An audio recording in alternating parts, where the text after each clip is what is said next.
시청자 여러분 안녕하세요. 마켓클린에게 진행을 맡은 정래진입니다. 설 연휴를 앞두고 코스피가 더욱더 힘을 내주고 있습니다. 신고가를 경신해가고 있는데요. 오후 들어서 기관의 매수세 속에 상승폭을 키우면서 1%가량의 상승세를 보여주고 있습니다. 이 상승세를 유지할 수 있을지 저희와 함께 추가적인 전략들 짚어보시면 좋을 것 같습니다.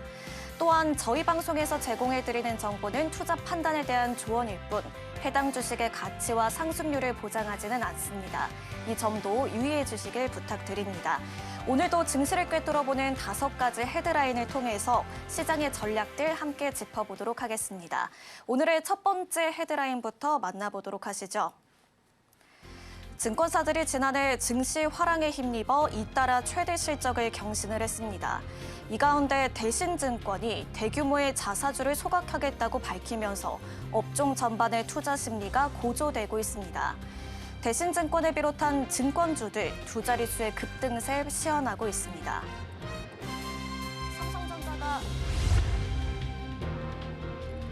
삼성전자가 정규장에서 사상 처음으로 18만 원을 돌파했습니다.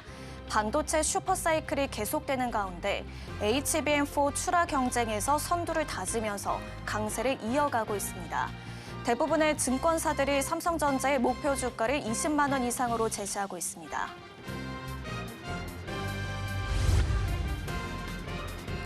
SK그룹이 신재생에너지 사업을 효율화하기 위해서 글로벌 사모펀드 KKR과 손을 잡습니다.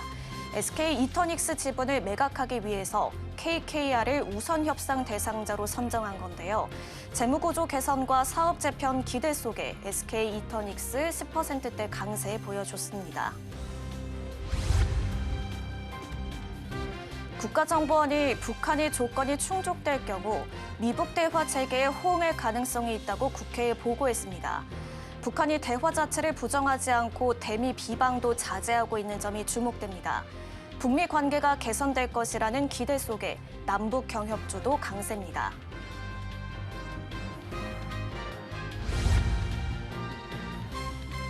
SK텔레콤이 외국인과 기관의 매수세에 힘입어 장중 52주 신고가를 경신했습니다. 투자자들이 상대적으로 안정적인 통신주로 옮겨가며 매수세가 유입된 걸로 보입니다. 여기에 독자 AI 파운데이션 모델에 대한 기대가 주가를 끌어올리고 있습니다.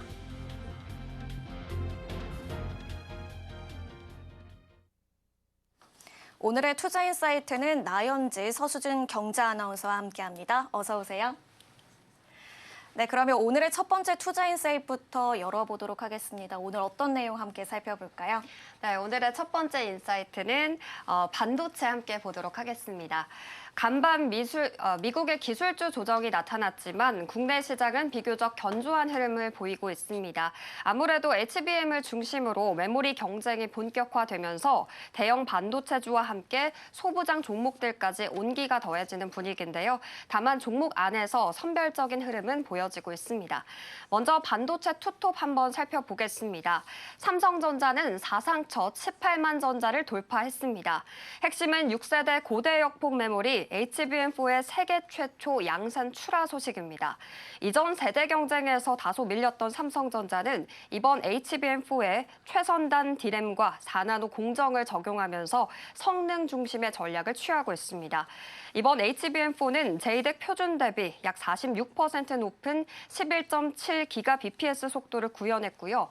단일 스택 기준 메모리 대역폭도 전작 대비해서 2.7배 확대한 초당 3.3TB 수준까지 끌어올렸습니다. AI 모델 대형화로 심화되는 데이터 병목을 전격 돌파하겠다라는 계획입니다. 또 12단 적층으로 최대 36GB, 향후 16단 적용 시에는 48GB까지 확장이 가능하고요. 전력 효율은 약 40% 개선돼서 데이터 센터 운영에 비용이 절감된다라는 기대감도 따르고 있습니다. 현재 18만 4천 원 선 지나가고 있습니다. SK 하이닉스 살펴보겠습니다. 미국 로펌의 솔리다임 인수 과정에서 조사 착수라는 변수가 부각이 됐습니다.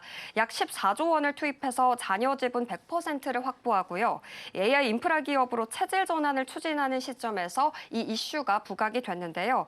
이번 조사는 매각 대금의 적정성과 승인 절차의 공정성을 들여다보는 단계로 향후 집단 소송의 가능성까지 거론되고 있습니다. 다만 회사 측은 솔리다임 완전 편입을 통해서 AI 데이터 센터 전반을 아우르는 메모리 전략을 가속화하겠다라는 입장인데요. 현재 1%대 상승분을 켜내고 있습니다. 이런 반도체 투톱의 경쟁과 함께 반도체 소부장에게도 시선이 옮겨지고 있습니다. 함께 보겠습니다. 마이크로 컨텍솔은 지난해 호실적을 기록했다라는 소식에 오늘장에서 28% 강한 빨간불 켜내고 있습니다. 26,000원 선에서 거래가 되고 있고요.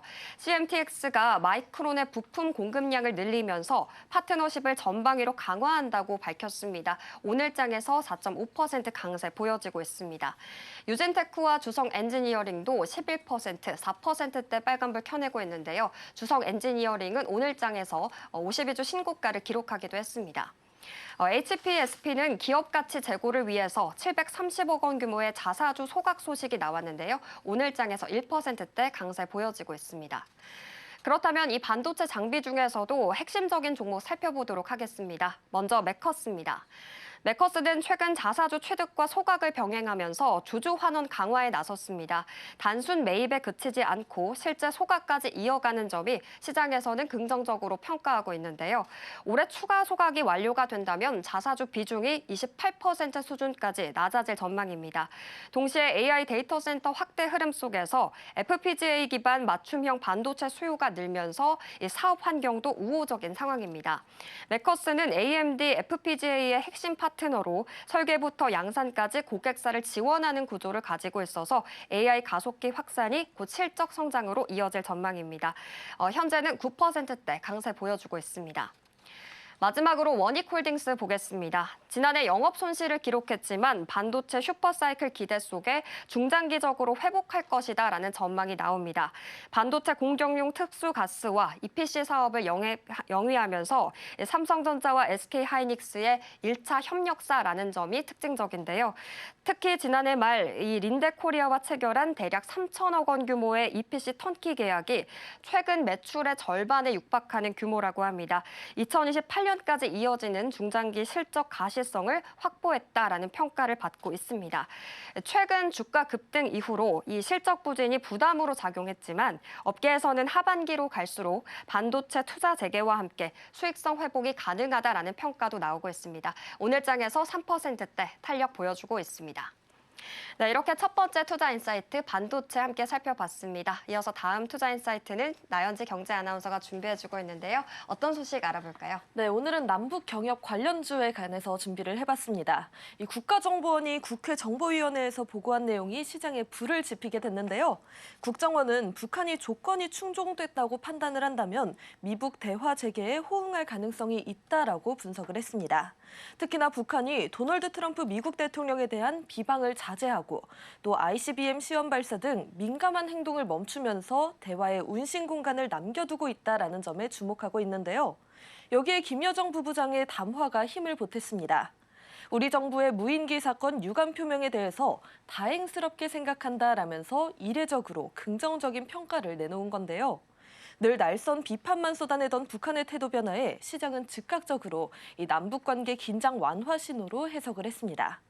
정치적으로는 북한이 김주애를 후계 내정 단계에 올리면서 체제 안정을 꾀하고 있는 가운데 경제적으로는 대북 제재 완화를 끌어내기 위해 미북 접점 모색에 나설 것이다라는 관측이 나오고 있습니다. 내달 한미연합훈련과 4월 미중 정상회담 이후에 미국의 대북 정책이 유연해지게 된다면요. 멈춰섰던 경협의 시계가 다시 돌아갈 수도 있다라는 기대감이 투자 심리를 자극하고 있습니다. 그럼 오늘 전체적으로 종목 흐름 먼저 살펴보도록 하겠습니다. 먼저 좋은 사람들입니다. 좋은 사람들 오늘 두 자릿수 강세를 그려내고 있는데요. 개성공단 입주 이력을 가지고 있는 이 대표적인 의류주이기도 합니다. 관계 개선 시에 공단 재가동에 대한 기대감이 가장 먼저 반응하는 종목으로 꼽힙니다. 오늘 2,100원 선에 거래가 되는 모습입니다. 다음으로 코데즈 컴바인과 또 현대 엘리베이터 모두 강세를 그려내고 있습니다. 각각 9%, 6%대 상승부를 켜내고 있고요. 일신석재도 확인해 보겠습니다. 일신석재도 오늘 2%대 상승세를 그려내고 있는데요. 통일교 재단 계열사로 이 대북 네트워크가 탄탄하기도 하고요. 또 DMZ 평화공원 조성 등 건설 인프라 테마에 민감하게 반응하는 종목이기도 합니다. 다음 종목은 신원입니다. 신원도 오늘 1%대 강세 나타내고 있습니다. 개성공단의 최대 규모의 생산시설을 보유했던 만큼 남북경제협력 재개 시 실질적인 생산 거점 확보 수혜가 크게 작용한다라는 기대감이 더해집니다. 다음 종목들도 살펴보겠습니다. 네, 여전히 빨간불을 전체적으로 켜내고 있습니다. 양지사도 오늘 강보합권에 움직이고 있고요. 아난티 오늘 1%대 강세 그려내면서 8,000원 선에 거래되는 모습입니다. 현대건설도요, 이 북한 내 도로와 철도 등 이 사회 간접자본 인프라 구축의 키맨으로 작용을 하고 있습니다. 대규모 경업사업 추진 시 시공 능력이 가장 부각되는 종목이기도 한데요. 오늘 11만 5천원 선에 거래가 되고 있습니다. 다음 종목은 경농입니다. 비료와 또 농약 등 이 대북 인도적 지원에 필수 자재를 공급하는 기업인데요. 관농도 오늘 강보합권에 움직이면서 9,000원 선에 거래가 되고 있습니다. 마지막으로 한국전력 오늘 강보합권에 움직입니다. 6만 원 선에 위치해 있는데요. 개성공단 전력 공급을 비롯한 대북에너지 인프라의 중추로 꼽히고 있습니다. 전력망 구축 테마와 함께 경협 이슈가 맞물리게 되면서 안정적인 수급도 더해지고 있습니다. 그럼 이 가운데 또 주목할 만한 종목 3가지를 한번 꼽아봤는데요. 가장 먼저 현대 엘리베이터 보도록 하겠습니다. 오늘 5%대 강세 그려내면서 10만 4천원 선에 거래가를 형성하고 있습니다. 이 남북경협의 영원한 대장주로 꼽히고 있는데요. 특히나 현대그룹은 과거 금강산 관광과 개성공단 사업권을 독점적으로 보유했던 현대아산의 최대 주주이기도 합니다. 최근 정부 고위 관계자의 유감 표명 속에 북측이 화답을 하게 되면서요. 멈춰있던 금강산 관광 재개에 대한 기대감이 주가에 고스란히 반영이 되고 있는 모습입니다. 단순한 테마주를 넘어서 또 국내 엘리베이터 시장 점유율 1위라는 탄탄한 본업 실적까지 받쳐주고 있습니다. 그렇기 때문에 이렇게 변동성이 큰 경협 관련주 가운데서도 기관과 외국인의 수급이 안정적으로 들어오는 종목이기도 합니다. 그럼 이어서 두 번째 종목도 살펴보겠습니다. 두 번째 종목은 아난티입니다. 먼저 코데즈 컴파인 보도록 하겠습니다. 코데즈 컴파인 오늘 8%대 강세 그려내면서요. 355원 상승한 4,350원 선에 거래가 되고 있습니다. 오늘 시장에 이 단기 탄력 대장주로 꼽히고 있기도 한데요. 개성공단 입주 이력이 있는 패션 기업으로요. 오늘 오전장에서만 20% 가까이 급등하기도 했습니다. 개성공단은요, 남북이 즉각적으로 협력을 재개할 수 있는 가장 현실적인 카드다라는 점에서 매수세가 집중되고 있는 것으로 분석됩니다. 시가총액이 상대적으로 가볍고요, 또 유통 물량이 적기 때문에 대화 재개 같은 뉴스 플로우에 가장 민감하고 또 빠르게 반응하기도 하는데요. 단기 수익률을 노리는 투자자들 사이에서 경협주 1번지로 꼽히기도 합니다. 이어서 아난티 살펴보도록 하겠습니다. 네, 아난티도 오늘 1%대 강세 그려내면서 8,000원 선에 거래가 되고 있습니다.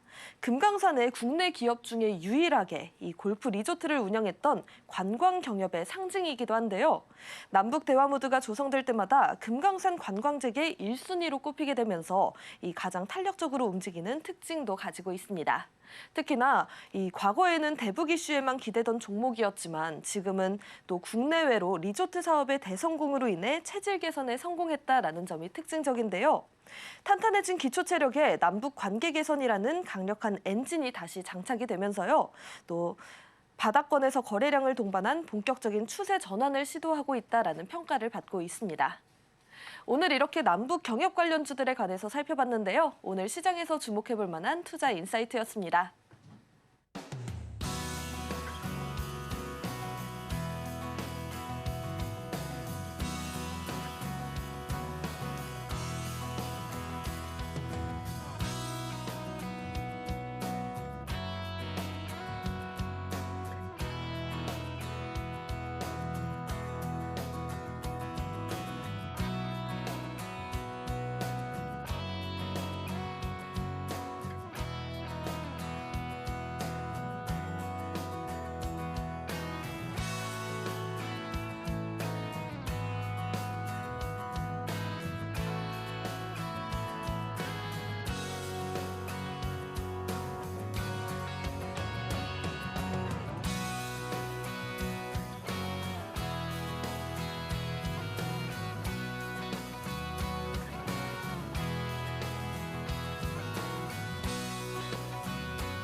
오늘도 돈이 되는 부동산 정보를 통해서 시장의 전략들 짚어보도록 하겠습니다.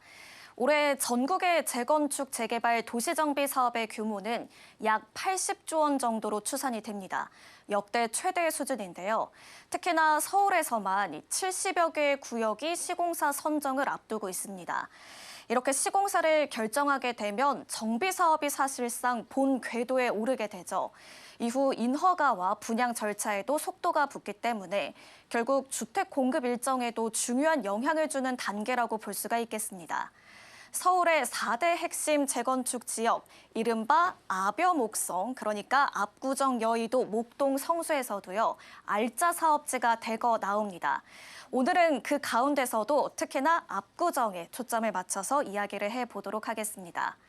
서울 대표 재건축 사업지로 꼽히는 압구정동 일대 아파트들이 잇따라서 시공사 선정에 나섭니다. 시공사를 선점하려는 조합들의 물밑 움직임, 그리고 이를 따내기 위한 건설사들의 신경전이 벌써부터 본격화되고 있는데요. 압구정 재건축은 강남구 압구정동 아파트 단지를 모두 6개 구역으로 묶어서 개발을 하는 사업입니다. 국내 최고 부촌이라는 상징성까지 더해지면서 사업 초기부터 업계의 관심을 받아왔는데요. 지난해에는 압구정 2구역에서 처음으로 시공사가 선정되기도 했습니다. 이렇게 지금 한강을 바라보고요. 1구역부터 6구역까지 쭉 늘어서 있죠. 그리고 한강 조망뿐만 아니라 우수한 학군, 그리고 강남 핵심 입지까지도 동시에 갖췄습니다. 그리고 이제 압구정 지구에서 두 번째로 시공사 선정에 나선 곳이 바로 4구역입니다. 지난 4일에 입찰 공고를 냈고요. 12일에 현장 설명회를 개최를 했습니다. 그리고 이제 다음 달 30일에 입찰을 마감하는 일정이기도 합니다. 압구정 4구역은 현대 8차와 한양 3사, 6차 이렇게 4개 단지를 통합 재건축을 하게 되는데요. 기존에 이제 1,340가구 정도를 철거를 하고 지하 5층에서 최고 67층 이렇게 총 1,664가구로 다시 짓게 됩니다. 총 공사비 같은 경우는 2조 1,100억 원 정도고요. 압구정 6개 구역 가운데에서 세 번째로 큰 규모기도 합니다. 입찰 보증금만 1,000억 원에 달하기도 하지만 현대건설과 삼성물산 등 시공 능력 상위 기업들이 입찰을 검토하고 있는 것으로 전해집니다. 조합은 현장 설명회에서 압구정 지역 최고의 랜드마크를 만들겠다라는 점을 강조하기도 했습니다. 이어서 압구정 5구역도 움직이고 있습니다. 지난 11일에 시공사 선정 공고를 냈고요. 오는 23일에 현장 설명회를 앞두고 있습니다. 1976년에 준공된 한양 1차 그리고 2차 아파트 1,232가구를 재건축을 해서 최고 68층 8개 동 이렇게 총 1,397가구로 탈바꿈할 계획입니다. 그리고 이제 또 압구정 재건축의 최대어로 꼽히는 곳이 있는데요. 바로 3구역입니다. 아직 공식적인 입찰 공고는 나오지는 않았지만 조만간 공고가 게시될 것으로 전해집니다. 3구역 같은 경우는 기존의 3,896가구를 최고 65층 5,175가구로 재건축하는 강남 최대 정비 사업지입니다. 규모가 크기 때문에 조합 간에 그리고 건설사 간의 눈치 싸움도 치열할 것으로 보이는데요. 결국에 지금 압구정 3, 4, 5구역이 거의 동시에 시공사 선정 절차에 들어가는 셈입니다. 공사비 같은 경우는 3구역이 7조 원 정도고요. 그리고 4구역이 2조 원, 그리고 5구역은 1조 원대로 추산이 됩니다. 이렇게 3개 구역을 모두 합치면 약 10조 원에 달하는 대형 수주전입니다. 건설사들 입장에서도 무리한 출혈 경쟁보다는 수주 가능성이 높은 구역을 전략적으로 선택할 가능성이 높습니다. 대표적으로 이제 현대건설 같은 경우는 과거 압구정 지구 대부분의 아파트를 시공했던 이력이 있기 때문에 이런 상징성이 있는데요. 지난해 가장 사업 속도가 빨랐던 곳이죠. 2구역을 단독 입찰을 해서 수주하기도 했습니다. 다만 이번에 4구역에도 최종 입찰 제안서를 제출할지에 대해서는 아직 변수로 남아있기도 합니다. 만약에 이제 현대건설이 참여를 하지 않는다면 삼성물산의 수주 가능성이 조금 더 높아지게 됩니다. 현대건설은 압구정 현대아파트의 정통성을 이어가겠다라는 전략을 내세우고 있고요. 그리고 삼성물산은 레미안 브랜드 파워를 앞세워서 공략에 나설 전망입니다. 업계에서는 3구역 같은 경우는 현대건설이 그리고 4구역은 삼성물산이 유리할 수 있다라는 관측도 함께 제시를 하고 있습니다. 비슷한 시기에 시공사 선정이 예정된 여의도와 목동 역시도 눈치 싸움에 들어갔습니다. 여의도 재건축 최대어로 꼽히는 시범 아파트 같은 경우는 이르면 이번 상반기 중에 시공사 선정을 계획을 하고 있고요. 삼성물산과 현대건설, 대우건설 이렇게 3파전이 예상이 되기도 합니다. 목동도 14개 단지 중에서 6개 단지가 지금 사업 시행자 지정을 완료를 하는 등 정비 사업에 속도를 내고 있습니다. 업계에서는 앞으로 3년에서 4년 동안 인기 주거지를 중심으로 시공사 선정 총회가 잇따를 것으로 보고 있습니다. 지금 준공 30년 이상이 된 노후 단지가 빠르게 늘고 있다라고 하는데요. 서울시에 따르면 1999년 이전에 지어진 아파트 전체 190만 가구 가운데서 약 39.5% 정도에 달한다고 합니다. 75만 가구 정도가 되는 거고요. 지역별로 보면 노원이 가장 많고 강남과 강서 순으로 많습니다.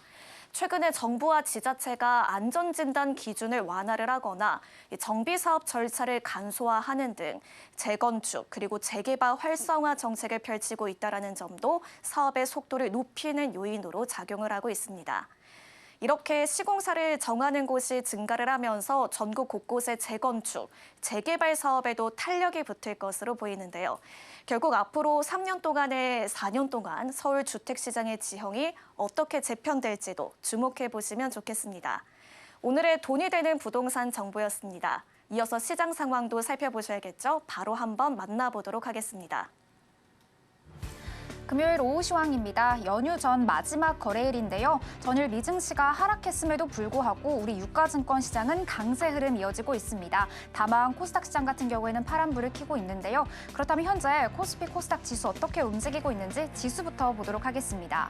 코스피 같은 경우에는 장 초반 5,483 장중 저점을 찍기도 했는데요. 빠르게 반등에 성공하면서 현재는 5,554포인트대 지나가고 있습니다. 장중에는 5,582 장중 고점이자 신고가 기록하기도 했습니다. 전거래일보다는 0.58% 상승 중인 코스피 지수입니다. 다음 수급 넘어가서 매매 동향 살펴보도록 할게요. 코스피 같은 경우는 현재 개인과 기관 쪽에서 변동성이 강하게 나타나고 있는데요. 개인이 오늘 매수였지만 현재 매도로 돌아선 모습, 반면 기관 같은 경우에는 현재 매수세에 들어오고 있는 모습입니다. 특히 외국인 같은 경우에는 장 초반부터 지금까지 물량을 덜고 있는데요. 이 전기전자 업종에서의 활자세에 두드러지게 나타나고 있습니다. 다음 시가총액 상위 종목 넘어가서 살펴보도록 할게요.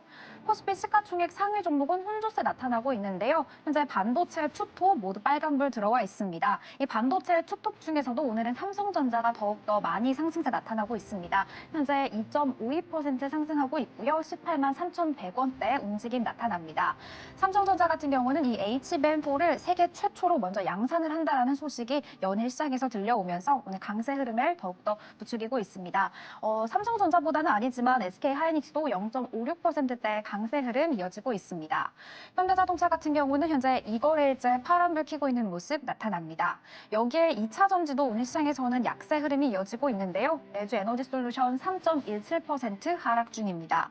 2차 ESS 입찰 결과가 나왔음에도 그 시장의 흐름이 오늘 2차 전지에는 적용이 되지 않은 모습이고요. LG 에너지솔루션과 함께 삼성 SDI도 현재 파란불 들어와 있습니다. 다음 6위부터 10위도 보도록 할게요. 코스피 6위부터 10위 파란불 들어온 종목이 조금 더 많은데요. 오늘 삼성 바이오로직스는 0.41% 하락하고 있고요. SK스퀘어 같은 경우에는 현재 지주사 관련해서 장 초반에는 빨간불 들어와 있었는데요. 현재 파란불로 전환된 모습입니다. 현대차와 함께 기아도 1%대 약세 흐름 이어지고 있습니다. KB금융 같은 경우는 현재 0.05%대 상승 흐름 나타나고 있는데요. 오늘 시장 금융섹터 전반적으로 혼조세가 나타나고 있습니다. 그럼에도 이 증권 성격을 가지고 있는 종목들에서는 빨간불 들어와 있는데요. SK증권과 미래에셋증권 현재는 빨간불 들어와 있습니다. 두산에너빌리티도 2.46% 상승세 나타나고 있습니다. 이 원전발 모멘텀으로 두산에너빌리티 연일 시장에서 주목받고 있습니다. 다음 코스닥 시장 넘어가서 지수도 보도록 하겠습니다. 코스닥은 장 초반부터 지금까지 계속해서 파란불 켜고 있고요. 전거래일보다는 1.33% 하락세 나타나고 있습니다. 매매 동향 넘어가서 수급 상황 보도록 할게요.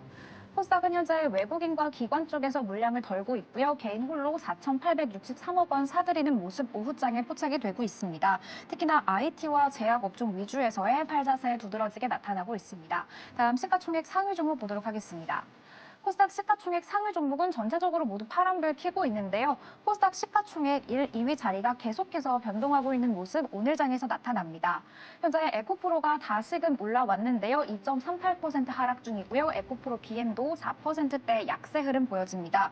오늘은 2차 전지, 특히나 리튬 관련된 종목들에서 전체적으로 약세 흐름 나오고 있는 이 오후장이고요. 알테오젠도 제약바이오가 힘을 내지 못하는 이 시장 속에서 현재 1.54% 빠지고 있습니다. 로봇주도 오늘 힘을 내지 못하고 있는 하루인데요. 현재 레인보우 로보틱스 같은 경우에는 현재 장중에 등락을 반복하는 모습 계속 보이고 있고요. 현재 시간에는 0.44% 하락하고 있습니다. 삼천당제약은 연일 급등세를 이어가고 있고요. 현재 시가총액 상위 종목에서도 가장 큰 폭의 상승률 보여주고 있습니다. 다음 6위부터 10위도 보도록 할게요. 코스닥 6위부터 10위 리노공업을 제외하고 모두 파란불 켜고 있습니다. 현재 에이빌바이오는 2.85% 약세 흐름이고요. 코오롱 티슈진도 3.54% 하락세 나타나고 있습니다. 이 반도체 소부장에서도 각계 전투가 이어지는데요. 그 와중에 리노공업은 0.5% 강세 흐름입니다. 여기에 LCLB와 리가켄바이오는 1.72% 그리고 약보합권 내에서의 움직임 나타나고 있습니다. 이렇게 오후장 시장 전체적으로 살펴봤습니다. 이어지는 순서는 마켓 투자 키워드가 계속됩니다.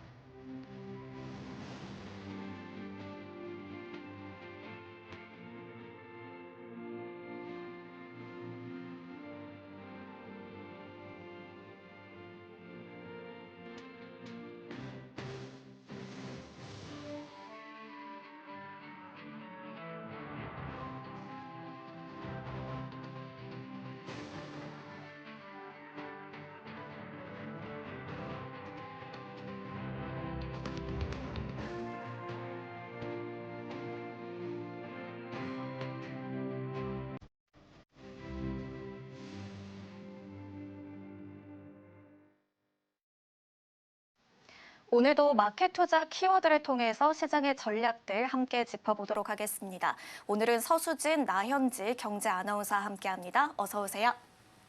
네. 그러면 오늘 먼저 키워드 열어보도록 하겠습니다. 바로 함께 확인하시죠. 오늘의 키워드인데요. K증시 강강강입니다.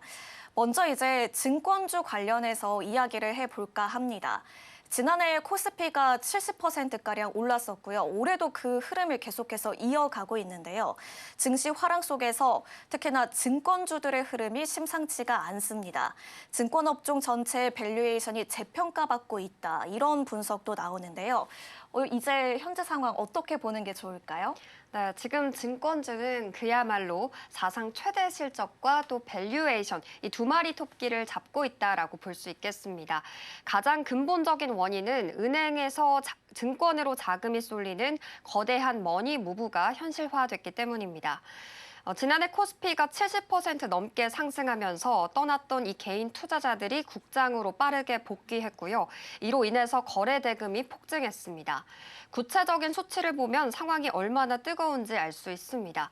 2026년 1월 국내 증시 일평균 거래 대금은 무려 62조 3천억 원을 기록하면서 사상 최고치를 경신했습니다. 이는 전월 대비 89%나 급증한 수치고요. 특히 최근 5거래일 기준으로는 하루 거래 대금이 80조 원 수준까지 급등했습니다. 이렇게 거래가 활발해지면 증권가의 수수료 수익은 기하급수적으로 늘어날 수밖에 없고요. 실적에 반영이 되게 됩니다. 이것이 즉각적인 주가 재평가, 즉 PBR 상승으로 나타나고 있습니다. 2월 10일 기준 이 증권지수의 PBR은 1.29배로 집계가 됐는데요. 불과 1년 전에는 2025년 2월 10일에 0.48배가 나왔습니다. 이것과 비교하면 1년 새에 해에 거의 2.7배가 증가했다라는 것입니다. 개별 종목으로 보면 상승세가 더 가파릅니다. 미래에셋증권은 PBR이 0.45배에서 2.51배로 그리고 이렇게 5.6배 급등하면서 주가가 뛰었고요. 키움증권 역시 PBR이 0.65배에서 2.14배로 오르면서 주가가 4배 가까이 상승했습니다. 거래대금 급증이 증권주 전체의 밸류업을 책임지고 있다라고 볼 수 있겠습니다. 네, 이제 실적도 실적이지만 정책적인 부분도 짚어보는 게 좋을 것 같습니다. 이제 정부가 추진하고 있는 3차 상법 개정안이 가시화되고 있는데요. 이제 여기에는 자사주 소각 의무화를 담은 내용이 담길 것으로 보이죠. 그런데 이게 이제 증권주, 특히나 자사주 비중이 높은 기업들한테 강력한 호재가 될 수 있을 것으로 보인다고요. 네, 맞습니다. 현재 증권가에서 가장 뜨거운 감자는요, 바로 자사주 소각 의무화를 한 3차 상법 개정안입니다. 정부와 여당이 추진 중인 이 법안의 핵심은 기업이 취득한 자사주를 원칙적으로 1년 이내에 소각하도록 의무화하는 것인데요. 그동안은 자사주가 경영권 방어 수단으로만 활용된다라는 비판이 있었지만 이것이 강제 소각으로 이어질 경우 주당 가치가 올라가면서 실질적인 주주 가치 제고 효과가 발생하게 됩니다. 이 소식에 자사주 보유 비율이 높은 중소형 증권가들의 주가가 들썩이고 있습니다. 대표적으로 자사주 비중이 51%에 달하는 신영증권 그리고 42% 정도인 부국증권이 수혜주로 꼽히고 있는데요. 여기에 시장에서는 실제 소각 계획을 밝힌 기업에 더 큰 점수를 주고 있습니다. 바로 대신증권입니다. 자사주 보유 비율이 25%인데요. 최근 2026년 기업가치 재고 계획을 공시하면서 자사주 1,535만 주를 소각하겠다고 밝혔습니다. 여기에 더해서 올해부터 약 4년간 최대 4천억 원 한도에서 비과세 배당까지 실시하겠다고 밝혔는데요. 이러한 주주 환원 드라이브는 대신증권뿐만 아니라 이 자사주를 많이 보유한 중소형 증권주 전반으로 훈풍을 옮기고 있고요. 상법 개정안이 통과되게 된다면 추가적인 재평가가 이어질 거다라는 이야기가 나오고 있습니다. 네, 주주 환원 정책 이야기가 나왔으니까 이제 또 배당주 얘기도 안 해볼 수가 없을 것 같은데요. 보통 주가가 많이 오르게 되면 오히려 배당 수익률은 떨어지기 마련인데 지금 시장에서 오히려 배당 관련 지수나 ETF로 자금이 몰리고 있다라고 해서 의외입니다. 왜 그런 걸까요? 통상적으로 성장주가 달릴 때는 배당주가 소외되기 쉽습니다. 그런데 이번 장세는 양상이 다릅니다. 이 강력한 주주 환원 정책과 또 실적 개선이 맞물리면서 배당 성장에 대한 기대감이 커졌기 때문입니다. 한국거래소에 따르면요, 배당 수익률 상위 50종목으로 구성된 이 코스피 고배당 50지수가 최근 한 달간 25%로 상승했습니다. 이는 같은 기간 코스피 상승률인 19.4%를 훨씬 뛰어넘는 수치인데요. 더 주목할 점은 성장성입니다. 배당이 꾸준히 늘어날 것으로 예상되는 50종목을 담은 이 코스피 배당 성장 50지수는 같은 기간 29% 정도 올랐습니다. 코스피보다 거의 10%포인트 더 높은 수익률을 기록하게 된 건데요.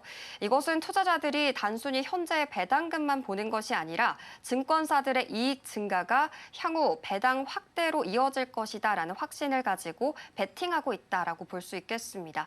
실제로 자금 흐름도 이것을 증명하고 있는데요. 조사에 따르면 현재 배당주 ETF 운용 자산이 7조 6천억 원 규모인데 최근 한 달 사이에만 1조 4천억 원이 증가했고요. 지난 11일 하루 동안에는 개인들이 순매수했던 ETF 상위 20개 종목 중에 무려 8개가 배당 관련 상품이었다고 합니다.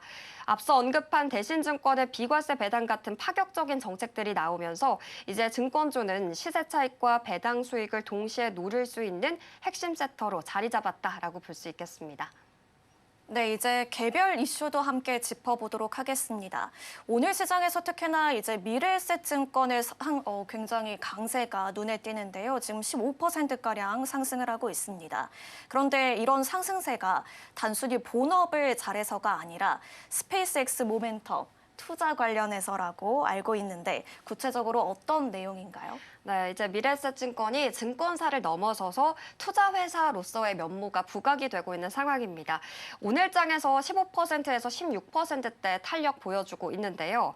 한 증권사에서는 이 미래에셋증권의 핵심 모멘텀으로 11조 원에 달하는 투자 자산을 꼽았습니다. 특히 일론 머스크의 우주 탐사 기업 스페이스 X와 인공지능 기업 xAI에 대한 투자가 효자 노릇을 톡톡히 하고 있는 건데요.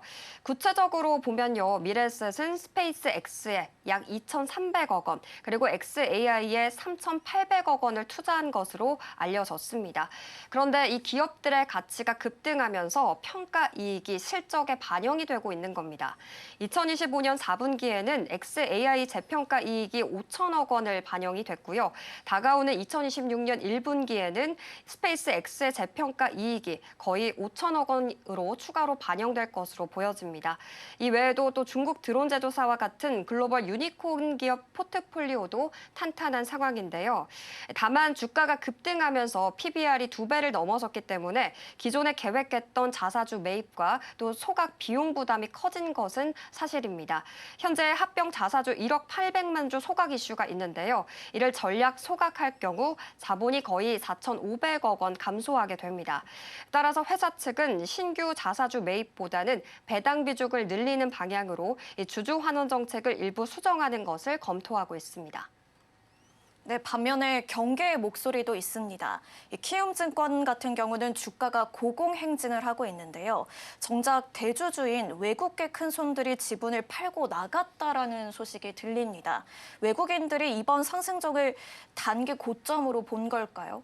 네, 아무래도 개인 투자자들이 열광하면서 이 주가를 끌어올리는 동안 가치 투자의 대가라고 불리는 외국계 운용사는 차익 실현에 나선 모습이었습니다.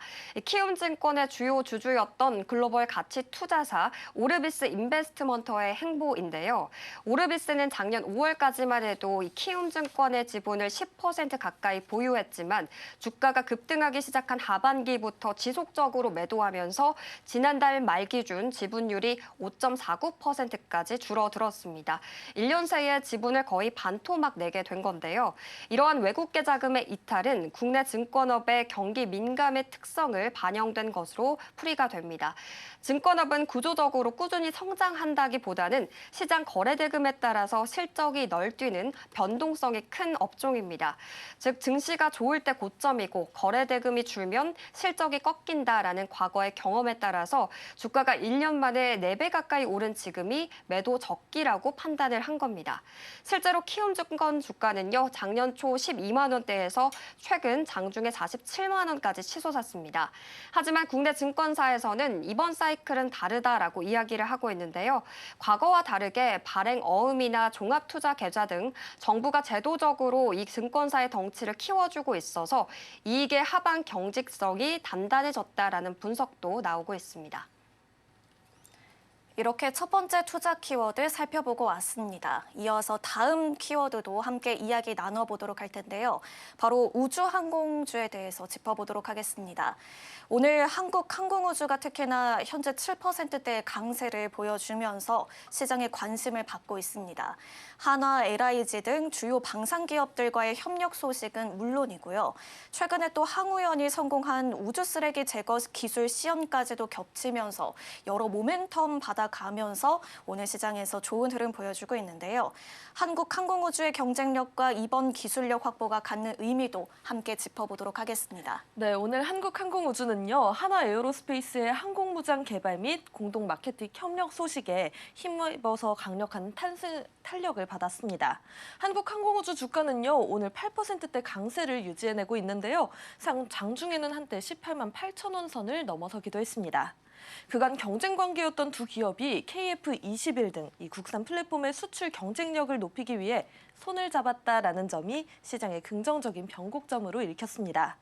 특히나 KAI는요, 국내 유일의 완제기 수출과 또 위성체계 종합 역량을 동시에 갖춘 기업으로 올해 차세대 중형위성 발사를 앞두고 있어서 뉴스페이스 시대에 이 핵심 주자로 평가를 받고 있습니다. 여기에 한국항공우주연구원이 시연에 성공하게 된 태양덧 기반 궤도 이탈 장치는요, 우주 산업의 경제성을 획기적으로 높일 수 있는 혁신적인 기술로 꼽히고 있습니다. 특히나 이 전기밥솥 크기의 소형 장치를 우주 쓰레기에 부착하게 된다면요, 별도 연료 없이도 태양광 압력만으로 이 쓰레기를 대기권으로 유도해 소멸시킬 수가 있습니다.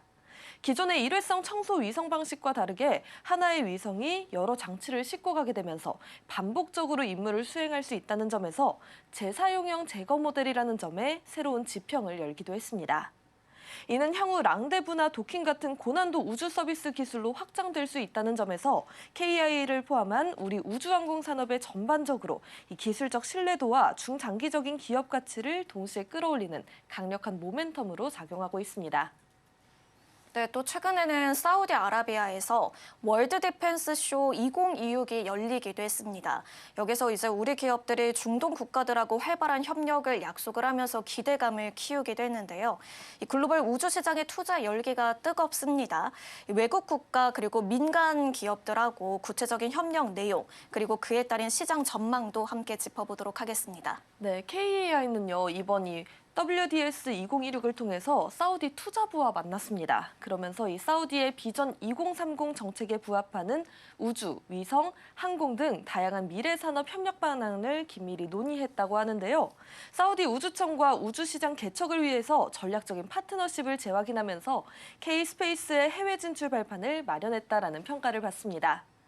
또 글로벌 민간 우주 시장의 흐름도 매우 역동적인 상황입니다.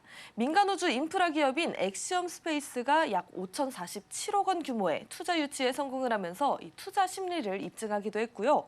또 일론 머스크의 스페이스X는 최근 화성보다 달을 우선 과제로 삼게 되면서 이 10년 내에 달에 자생적인 도시를 건설하겠다라는 구체적인 로드맵을 제시하기도 했습니다.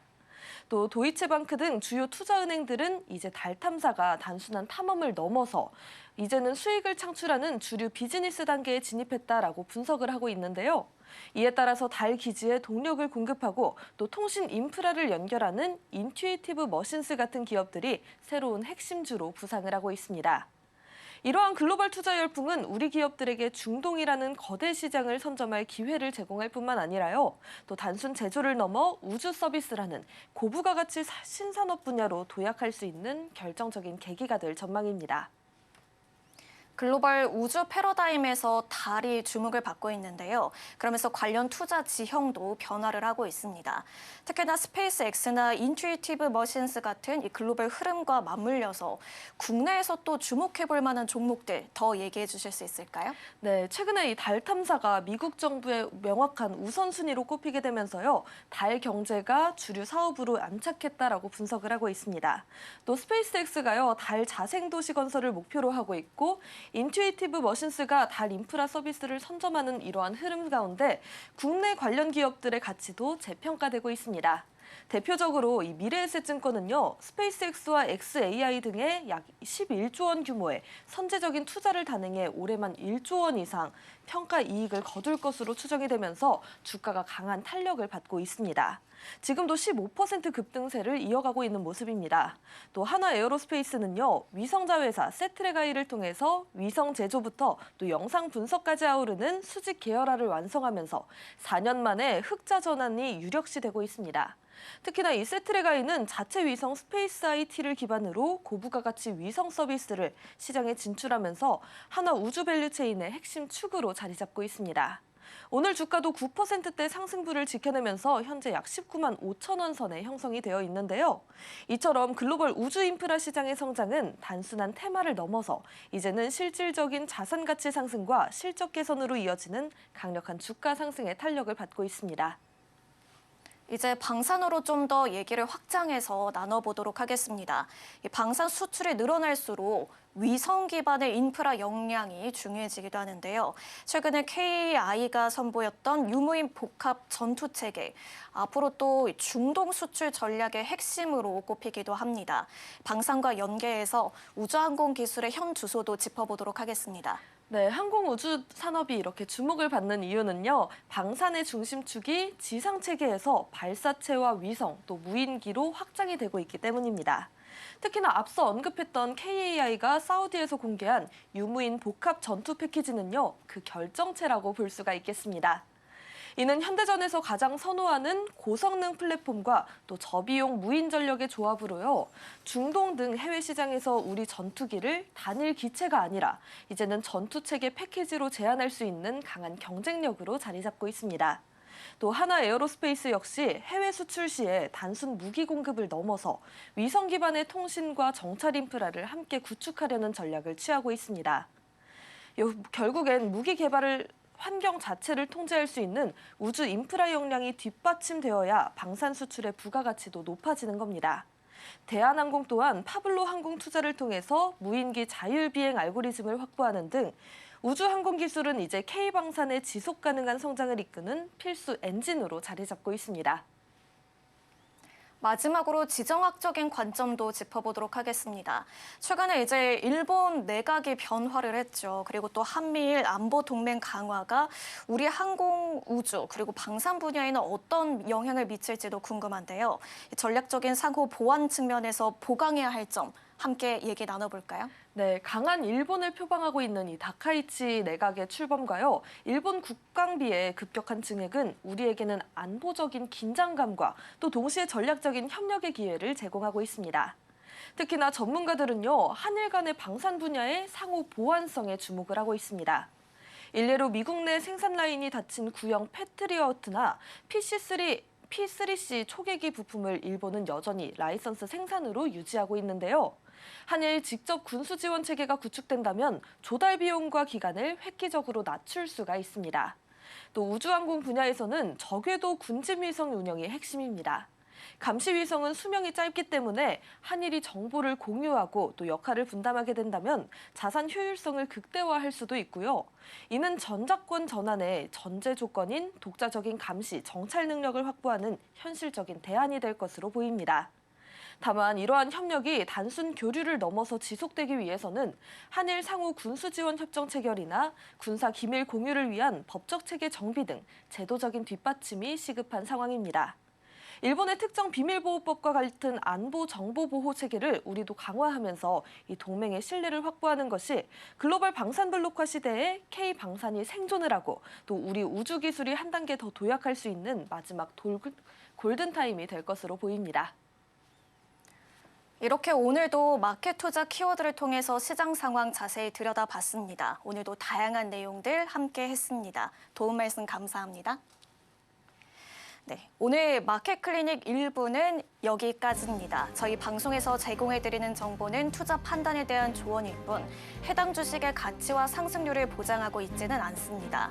서울경제TV와 서울경제신문은 당사의 브랜드입니다. 최근 당사를 사칭한 피해가 늘고 있으니 주의하시길 바랍니다.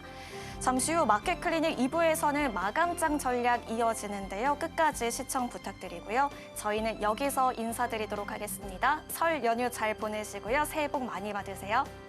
시청해주신 여러분 고맙습니다.